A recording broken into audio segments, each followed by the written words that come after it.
guys, welcome to my channel. My name is ReadingBear and I hope you are ready for some more stories. And today, we'll take a look at some new entitled people content. If you enjoyed my content, please don't forget to subscribe to my channel and post some bear emojis in the comment.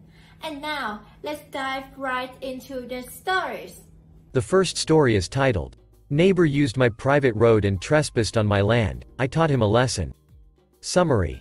In this story, Op owned a nice house on a huge piece of land. It is a pretty quiet neighborhood until some rowdy neighbors next doors move in. They constantly litter on his property, use his private road, and drive across his lawn. Op tries putting up no trespassing signs, but they do not work, and neighbor ignores them. One day, Op digs a ditch in his yard, and it rains, creating a muddy situation. The neighbor drives into the ditch and the police are called. I live in a nice countryside community where the houses are extremely far apart. I mean, I would have to drive about 5 or so minutes before I even saw my next door neighbor. That is how it was when I first bought the house about 5 years ago with my wife anyway. About a year or so ago, the population in the city started growing as more neighborhoods and communities were being developed. This meant that my neighborhood began developing more as well. At first, I really did not mind. I mean, my house was on a pretty huge property, and I had my own little private road leading up to my house, so I assumed there would be no problems. The next door property was just a couple of feet from mine. It had a fence so was able to tell where the property lines were located, and the houses were spaced pretty far apart. Although I liked the secludedness and quietness of my neighborhood, I also did not think that it would change much since we were in the countryside and houses were not right up against each other like the city. When construction was done, there were 6 to 8 houses near my property, also laid out on their own big pieces of property. Shortly after people started moving in, I was quite surprised at how quickly they moved in. I noticed that people began using my little road as a shortcut to get on and off the main road. I also noticed that some of the neighborhood kids were using my field to play in. I really did not mind. Most of the neighbors seemed nice, and the kids were pretty respectful of my property. People also did not take advantage of this, and the road was far away enough from my house that it is not like it was damaging my house or property. However, that quickly started changing. There was one neighbor in particular who was starting to cause problems. Not only would he consistently use my little road, sometimes I would catch him just straight up driving across the field on my property. I did not have anything growing there, nor did I have fences, but that is really not the point. This guy and his family also had large parties pretty frequently, and that only amped up in the summer. His guests would drive across my property, use my little road, and in the mornings, there would be trash littered all over. We had tried putting up no trespassing signs and no entry signs, but my neighbor ignored them, and we would still catch him driving over my property line or across my field. In one particular morning, it was a day after they had a huge party. I was already gone for work, but my wife decided to pick up the trash that was on our property rather than cause any problems. She had let me know that when she was picking up the trash, that the neighbor had drove by, and yes, on our little road, rolled his window down, and catcalled her. It made me really upset that this was a quiet neighborhood and now it was being ruined because of some douchebag who seemed pretty rowdy. In retrospect, it was still a pretty nice neighborhood, as most of the neighbors were not like this. Who was this one guy to be an absolute douche though and behave like this? I was going to talk to him the next day, except when I went to talk to him, he was not home. He had, however, decided to dump tree trunks and other wood on my property. Based on the truck he drove, he was some sort of tree logger or worked for one anyway. Regardless, I was getting really annoyed. So, I decided to take matters in my own hands. Next to the private road where it curved a little bit, I dug a huge hole. Now this was perfect because right after I dug the hole, it rained a little bit. Originally, the plan was to just dig a hole, cover or surround it with plants to hide it, and when my neighbor zoomed around the corner he would fall into the hole, and it would persuade him to stop using my road and property. However, now that it was muddy, payback was about to get so much sweeter. I would like to say that I know this is pretty immature of me, but so is catcalling my wife when she is picking up your garbage. So, sure enough, the next day we heard a commotion outside and went to go investigate. Not only had my neighbor driven into the hole, but he had also gotten stuck because of the mud. He had the balls if I could call a tow truck for him. I said sure, But before that I was calling the police and telling them that you are trespassing on my property. Needless to say, he was not incredibly happy. There is still ongoing investigation, but his truck got towed, and I have not seen it back since. The next story is titled, My Neighbor Had Two Entitled Teenagers That Liked to Steal or Destroyed My Property. TLDR. Teen neighbors were stealing and destroying my property. I managed to pay them back. This happened in early 2000s. I was living the single mom life with my 3 older kids. I was working full-time evening shift and my best friend would keep the kids for me. It was early fall and still mowing weather. I would always fill my lawnmower up and I kept a 3-gallon gas can full under my porch. My neighbors have 2 teens, a boy and girl, that like to bully the smaller kids in my neighborhood. I'd chase them out of my yard a few times when I'd catch them trying to get into my storage shed.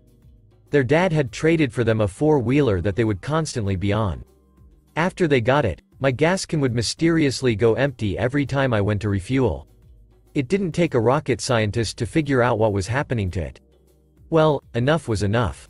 I went out and purchased an identical gas can, filled it with about 2.5 gallons of water, then added a half gallon of gas. You know, to give it the fuel smell still. I locked the real one on my back porch, put the bogus van under my porch, then waited. Within a couple of days, the little brats were throwing a massive fit because their 4-wheeler was toast. Yeah, it sucked to be them. As I said, these little monsters enjoyed destroying other people's property. One of their favorite pastimes were tearing up Halloween decorations and smashing pumpkins. That year, I bought close to 20 pumpkins that would only get smashed on the street in front of my house. My kids were devastated. They also loved tearing up the stuffed scarecrow on the next-door neighbor's porch. I managed to get together some old worn overalls, a straw hat, and ratty-looking long-sleeve button-up shirt. I stuffed it and sat it out on my porch on Halloween day. I had asked my bestie to take my kids trick-or-treating because I had a treat for the teen monsters and their friends. I waited till dark, shut off the porch light and brought in the scarecrow, put on the clothes and hat, painted my face, and went back outside in the chair with a huge bowl of candy and a sign saying "Take one please." My best friend waited till I was settled, turned the porch light off, and left with my kids. I had a few little Supermans, princesses, ghosts, and clowns come up and yeah, they'd grab more than one but not overly much. About half hour into my evening, I heard the brats coming up the road. They immediately started smashing the pumpkins and yanking down decorations. 3 of them run up on my porch, one grabbing the bowl as the other 2 went to grab poor Scarecrow. Only Scarecrow, me, suddenly sat up with the deepest, harshest, loudest growl and grabbed one of the boys closest to me. I've never seen people actually fly before, but they were screaming like nobody's business running down the street. A cop pulls up less than a minute later. Says he had been getting complaints about these kids and was trying to catch them in the act. But he'd seen the entire exchange on my porch, and he couldn't quit laughing. I didn't have much problem after that. I kind of let it slip my house was haunted though. They moved within the next month or so after the boy got arrested for breaking into someone's house up the street. The next story is entitled Neighbor Helps Herself to My Garden. Well, I should have known that no good deed goes unpunished. We have a small vegetable and herb garden in the corner of our yard. 2 neighbors have the ability and permission to reach over the fence and snip off any herbs they need. We always grow much more than we can use. One neighbor has been doing it for years with no problems. He takes a sprig or 2 a few times a week and always asks if he needs more than usual. He repays me in beautiful roses, but I would have no problem with not getting them in return. The other neighbor never cooked, so he never took any. Now he has a new girlfriend and she happened to introduce herself while I was planting the herbs, so I offered her some once it has a chance to grow a bit. So, of course, 2 weeks after I planted, she snips off all, but a few leaves off of every ducking herb. 2 weeks. I was livid. My boyfriend went over and explained that it was too soon, the plants were tiny, not ready, etc. He's much nicer than I am. The neighbor apologized profusely and said the girlfriend wouldn't be going anywhere near the herbs until I specifically allow it. A week later I catch this dumbass out there with a pair of scissors, but it's only been a week and there's nothing to ducking snip out there yet. Apparently, she can't make meatballs without parsley and the grocery store within walking distance is too far to go. One of my plants has 3 leaves on it. Seriously. The other neighbor doesn't dare take anything before mid-July. Certainly, he would never touch anything before I did. We looked at each other for a few seconds and then I just said, "Please get your herbs at the store from now on." I can't believe I managed to think of that. Usually, I think of a great comeback 10 minutes after the fact. She turned bright red and went in the house. Hopefully she embarrassed herself enough to stay away. I don't want to have problems with this neighbor. He's nice and quiet and doesn't bother anyone. Tomorrow it will be a week since I caught her again. We'll see what happens. Update. Just got home and had a chat with the nice neighbor, who told me that the over-snipper and her boyfriend had some kind of disagreement a few days ago and he looked like he was sick of her shit. He hasn't seen her car since. Yes, he's old and nosy. He also plans to buy some parsley and basil seedlings to put on his side of the fence out of her reach. I gave him some pots and cinder blocks to put them on. You can't really see them from the other neighbor's yard unless you crane your neck, so that should work. With any luck, I will not be posting about her climbing into his yard through mine in the near future. The next story is titled, "My new neighbor asked me if I could drive his friend who I've never met to the airport on a weekday afternoon because I work from home." New neighbors across the hallway in my building, nice enough. A couple a bit younger than me. One of them doesn't work due to mental health and then one of them works at a company his dad runs, and then works bar shifts in the evenings. Sounds rough, I get it. I have a career as a video game designer, currently work from home. At first, he seemed like he was fanboying me, then it seemed like bitter backhanded comments. "Oh, you probably earn more in a month than I do in a year." I've told him I highly doubt that's the case, but I always change the subject. Anyway, I have a car, they don't. I offered to help if they needed to pick up any last items that were too big to carry. They asked if I could pick up a rug for them in town. They'd come with because they don't want to pay the delivery fee, which was very small, and how they're so tight for money. These are the same people who when they ordered takeout, they bought a promotional t-shirt to be delivered with it, more expensive. Anyway, I keep my views to myself, I happily helped. Anyway, they were very friendly, grateful, but they did ask me far too many questions about my job, my money, etc. I didn't think much of it at the time. But yeah, the other night, really late, he messaged me asking if I could give his friend a ride to the airport the next day in the afternoon and said, "She's really cute, man, she'd think you were a gentleman, not to pimp you out but you know, taxis are so expensive so you'd be really helping out and obviously I can't drive so I suggested you'd be up for it." I was so shocked I just politely replied, "Hey, would love to be helpful but I can't just take an hour and a half out of my working day," and he just replied, "Oh, fair enough." I'm keeping a distance now. I hate it when kindness is morphed into being self-entitled.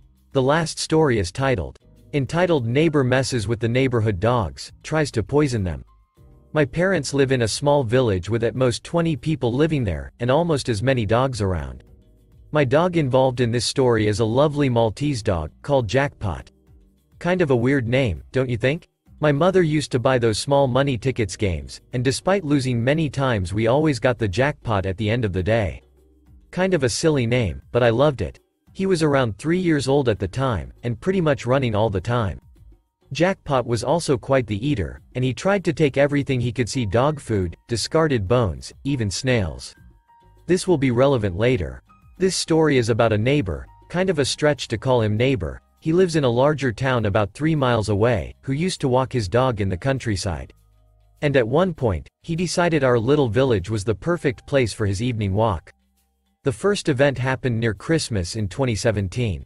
It was already dark outside, and Jackpot was in our garden to get some air. We thought everything was alright, but a few hours later he started having a seizure. He never had one before, so we were very worried.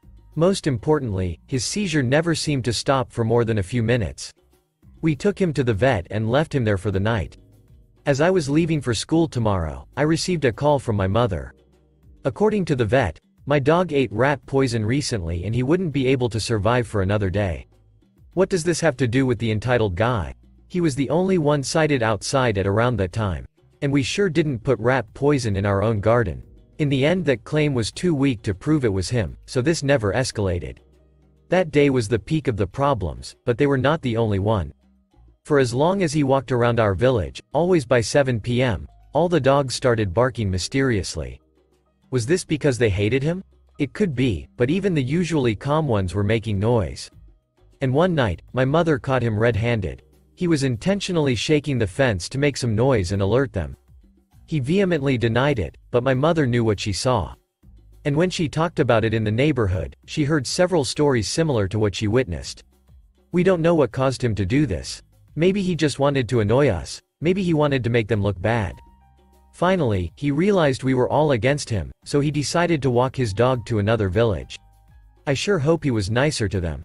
Oh, and about my dog? Thankfully, the vet was wrong, and he finally recovered.